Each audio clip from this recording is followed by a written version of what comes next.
तो जय हिंद दोस्तों।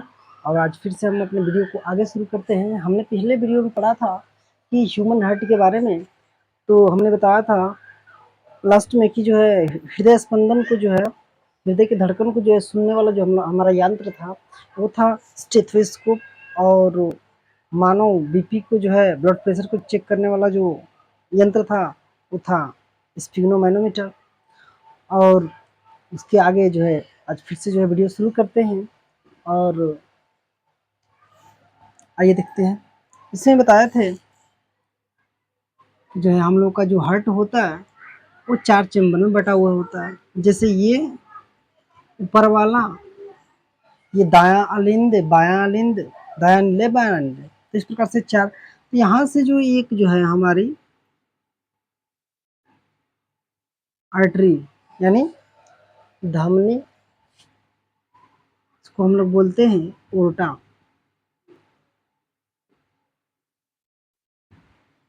ठीक है, ओर्टा बोलते हैं, ओर्टा।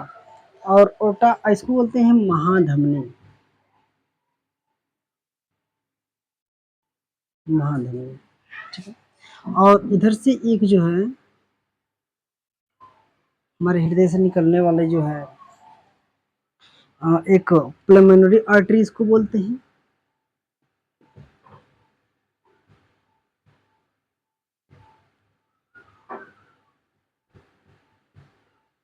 ठीक है, और इसको हम लोग बोलते हैं फुफ्फुस,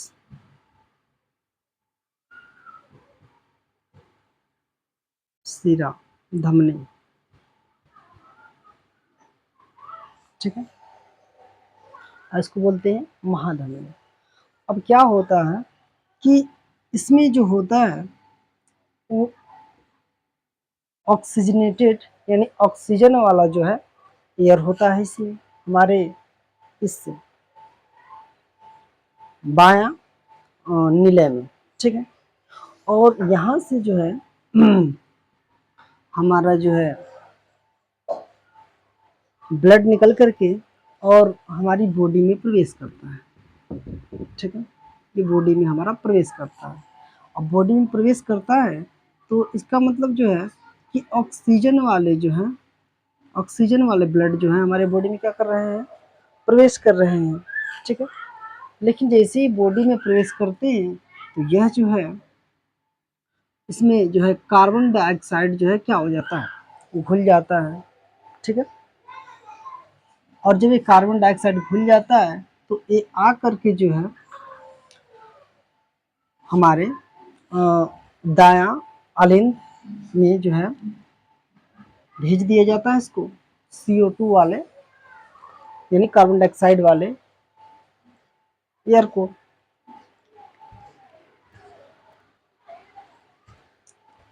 और ये जो होता है सिरा होता है हमारा, इसको बोलते हैं वेल। तो इस सिरे के माध्यम से जो है कार्बन डाइऑक्साइड वाले घुले हुए ब्लड को जो है हमारे इस राइट वाले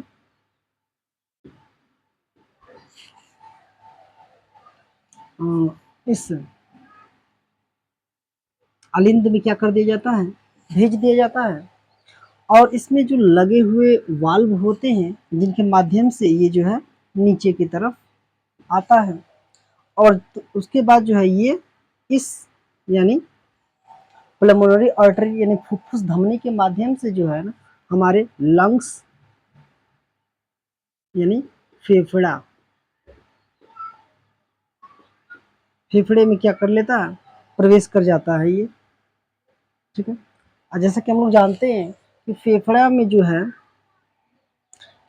एयर फिल्टर का काम करता है, जिसमें जैसे CO2 वाला ये जो है ब्लड इसमें आता है तो इसमें जो है ऑक्सीजन वाला जो है यानी O2 इसमें घोल दिया जाता है। यानी इसमें जो है कार्बन डाइऑक्साइड वाला पहुंचते ही ऑक्सीजन इसमें क्या हो जाता है, घुल जाता है।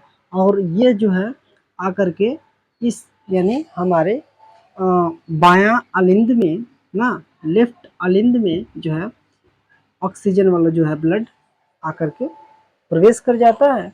और यहाँ पर एक वाल्व लगा होता है जिसके माध्यम से जो है यह नीचे की तरफ आता है। ठीक है।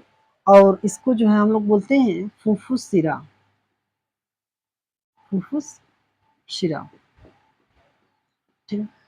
तो हम लोग देख सकते हैं कि फुफ्फुस शिरा में जो है एकदम से शुद्ध ब्लड जो है, यानी ऑक्सीजनेटेड ब्लड जो है हमारे आलिंद में प्रवेश कर रहा है। और यहाँ पर देखें तो जो है हमारा फुफ्फुस धमनी है, इसमें कार्बन डाइऑक्साइड वाला जो है ब्लड जो है प्रवेश कर रहा है, यानी अशुद्ध है। और यहाँ से देखें तो ये है शिरा, ठीक है, जो कि इसमें अशुद्ध है। और यह है महाधमनी, जिसमें जो है ऑक्सीजन वाला ब्लड। इस प्रकार से ये परिसंचरण जो है चलता रहता है, ठीक है।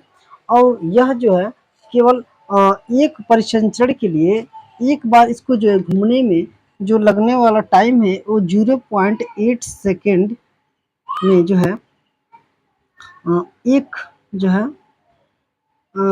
एक बार जो है कि एक चक्कर क्या कर लेता है, पूरा कर लेता है। यानी ये जो है एक परिसंचरण पूरा कर लेता है। उसको लगने में जो है कितना टाइम लगता है, 0.8 सेकेंड, ठीक है। और इसी को जो है हम लोग बोलते हैं कार्डिक साइकिल, कार्डिक साइकिल अर्थात कार्डिक साइकिल अर्थात हृदय चक्र। तो इसका मतलब है इसी को हम लोग क्या कहते हैं, हृदय चक्र कहते हैं, ठीक है। और इसी को हम लोग जो है दोहरा परिसंचरण भी कहते हैं। क्या कहते हैं, दोहरा परिसंचरण, जैसा कि आप लोग देख सकते हैं, ठीक है। तो आप लोग जो है इसको कॉपी करिए और आगे इसके बाद बताते हैं। ठीक है, आइए आगे समझते हैं। दोहरे परिसंचरण को आप जो है समझ चुके हैं। और हृदय स्पंदन यानी हार्ट बीट एक अनैच्छिक क्रिया है, क्योंकि हमारा हृदय पर जो है कोई नियंत्रण नहीं होता है। क्योंकि अगर हम इस अंगुली को हिलाना चाहते हैं तो ये हमारे नियंत्रण में है, या कुछ भी क्रिया करें अपने शरीर में अधिकतर जो है हमारे नियंत्रण में है, ठीक है।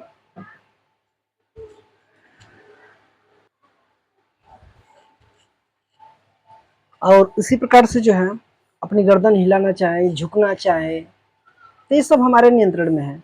लेकिन अगर हार्ट को जो है हम नियंत्रित करना चाहेंगे जो है, तो हमसे नियंत्रण नहीं होगा। यदि हृदय स्पंदन को रोक दें तो आदमी की मृत्यु हो सकती है, हो जाएगी। इसीलिए जो है इसको हम लोग कहेंगे अनैच्छिक क्रिया, क्योंकि ये हमारी इच्छा के विरुद्ध है, ठीक है। दूसरा, इसे मेडुला ऑब्लिगेटा, यह जो है हमारे इस हृदय का भाग है वो भी पिछला वाला, यह हृदय का पश्च मस्तिष्क का भाग होता है, मेडुला ऑब्लिगेटा, ठीक है। वही जो है इसको निर्धारित करता है।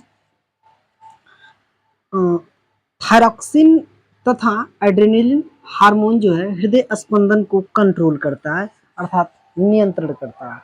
ये दो हार्मोन्स जो होते हैं हमारे हृदय स्पंदन को कब जो है गति को बढ़ाना है, कब कम करना है, ये हार्मोन्स जो है काम करते हैं। रक्त परिसंचरण की बात करें, रक्त परिसंचरण माने हृदय हमारे किस प्रकार से जो है ब्लड का संचरण होता है, उसके जनक विलियम हार्वे को कहा जाता है। इन्होंने ही जो है सबसे पहले घोड़े में प्रयोग करके जो है और यह ज्ञान प्राप्त किया था रक्त परिसंचरण का, ठीक है। इसलिए रक्त परिसंचरण के जनक के रूप में विलियम हार्वे को माना जाता है। अगला है कि हृदय प्रत्यारोपण। हृदय प्रत्यारोपण का मतलब होता है कि किसी एक इंसान में दूसरे का जो है हृदय को जो है स्थापित कर दिया जाए, लगा दिया जाए, तो उसको हम लोग हृदय प्रत्यारोपण कहते हैं। और इसके जनक क्रिश्चियन बर्नार्ड, क्रिश्चियन बर्नार्ड ये है, ठीक है, को कहा जाता है। और भारत में पहला हृदय प्रत्यारोपण जो हुआ था पहली बार, वो डॉक्टर प्रफुल्ल कुमार सेन इन्होंने किया था, ठीक है, डॉक्टर प्रफुल्ल कुमार सेन। पहले इसको कॉपी करिए फिर आगे बताते हैं।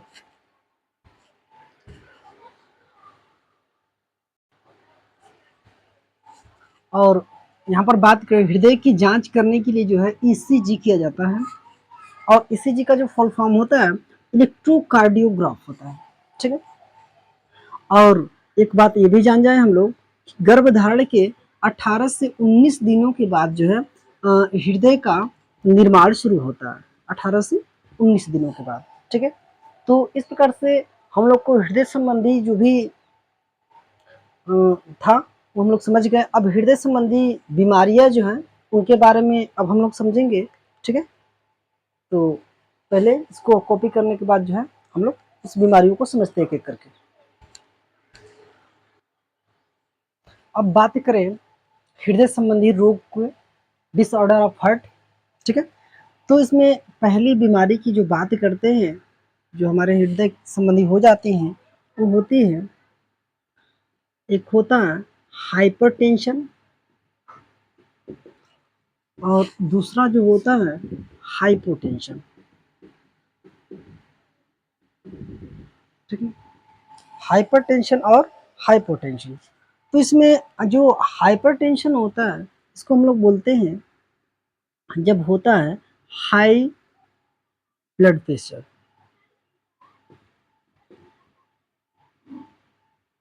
मतलब उच्च रक्तदाब।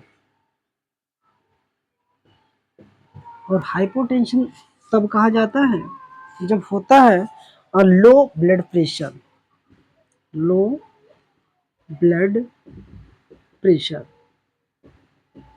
ठीक है, यानी निम्न रक्तदाब, और इसी को हम लोग कहते हैं हाई ब्लड प्रेशर, और इसको कहते हैं लो ब्लड प्रेशर। ठीक है, बीपी, हाई ब्लड प्रेशर, और ये लो ब्लड प्रेशर। ठीक है, ये इस नाम से हम लोग जानते हैं। और नॉर्मल जो होता है बॉडी का, नॉर्मल जो होता है हमारा pressure, body normal blood pressure जो होता है हम लोग का वो कितना होना चाहिए?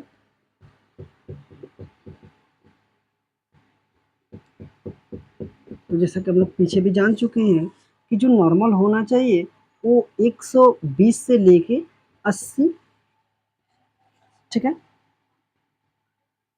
mm Hg ये बताए थे। ठीक है, तो हम लोग का जो है हाई ब्लड प्रेशर 120 और लो ब्लड प्रेशर 80 होना चाहिए। तो तब हम कहेंगे कि हमारी बॉडी का जो है प्रेशर, यानी जो रक्तचाप जो है एकदम बिल्कुल नॉर्मल है, किसी प्रकार का कोई जो है डिसऑर्डर नहीं है, कोई प्रॉब्लम नहीं है। ठीक, तो दूसरी बीमारी की बात करते हैं। अब बात करें हृदय संबंधी दूसरे रोगों की, तो इसमें आता है कोरोनरी आर्टरी डिजीज, कोरोनरी धमनी रोग। ठीक है, इसमें हृदय को रक्त पहुंचाने वाली धमनी को कोरोनरी धमनी कहते हैं। अच्छा, हमारा हार्ट जो है पूरे बॉडी को जो है रक्त पहुंचाने का जो है कार्य करता है, लेकिन हार्ट को भी तो चाहिए ब्लड। ठीक है, तो उस हार्ट को जो है एक जो है धमनी पहुंचाती है ब्लड, जिसका नाम है कोरोनरी धमनी। इसी का नाम है कोरोनरी धमनी, जो हमारे हार्ट को जो है ब्लड की पूर्ति करवाती है। और क्या होता है कि कभी कभी रक्त की नलिकाओं में कोलेस्ट्रॉल, वसा या कैल्शियम के जमाव के कारण जो है एथेरोस्क्लेरोसिस नामक रोग हो जाते हैं। ये जो है हमारी मान लेते हैं कि वेन है, नस है, और इसमें जो है एक कोलेस्ट्रॉल या कैल्शियम या वसा का जो है जमाव के कारण जो है इसमें जो है ठीक से जो है रक्त का परिसंचरण नहीं हो पाता है। तो इसी को जो है हम लोग कोरोनरी धमनी रोग कहते हैं। और इस रोग का जो नाम होता है वो होता है एथेरोस्क्लेरोसिस नामक रोग। ठीक है, तो इसको भी हम लोग समझ गए। आइए अब जो है तीसरे रोग के बारे में बात करते हैं। तो इसको मिटाते हैं। चलिए आगे बात करते हैं एंजीना पेक्टोरिस की। ठीक है, एंजीना पेक्टोरिस किस प्रकार का रोग होता है? तो हृदय की मांसपेशियों को जब पर्याप्त ऑक्सीजन नहीं मिल पाता है तो हृदय में अचानक से थोड़े समय के लिए जो है दर्द महसूस होता है, और इस प्रकार के जो है प्रॉब्लम को, बीमारी को हम लोग एंजीना पेक्टोरिस कहते हैं। ठीक है, अगला बात करें हार्ट फेलर, या फिर इसी को हम लोग बोलते हैं हार्ट अटैक। ठीक है। ये कैसे होता है, जब हृदय शरीर में रक्त की पूरी तरीके से पूर्ति नहीं कर पाता है, तो इस हृदय को तब जो है हृदय अचानक से धड़कना क्या कर देता है, बंद कर देता है, और इसे ही हम लोग हार्ट अटैक के नाम से जानते हैं जो है। ठीक है, तो और एक है उसको हम बता देते हैं, इसके बाद जो है हमारा हृदय का जो है ये चैप्टर समाप्त हो जाएगा। और बात करते हैं इसकी, तो ये है हार्ट अरेस्ट, ये इसी को हम लोग बोलते हैं कार्डिक अरेस्ट। ठीक है, ये किस प्रकार का प्रॉब्लम है कि जब हृदय अचानक से जो धड़कना बंद कर देता है, या हम ये कह सकते हैं कि ऐसे नोड जो है काम करना क्या कर देता है, बंद कर देता है। तो इस प्रकार की प्रॉब्लम को, बीमारी को जो है हम लोग कहते हैं हार्ट अरेस्ट या कार्डिक अरेस्ट। ठीक है, तो इस प्रकार से हम लोग का हृदय संबंधी बीमारी और हृदय संबंधी जो है कार्यविधि समाप्त हो गई। ठीक है, और आशा करते हैं कि आपको जो है बेहतर समझ में आया होगा। ठीक है, अगर इसमें से आपको कुछ सीखने को मिलता है तो वीडियो को लाइक करें और चैनल को सब्सक्राइब करें, ताकि जो है नई इसी प्रकार की जो है वीडियो आपको देखने को मिले। धन्यवाद।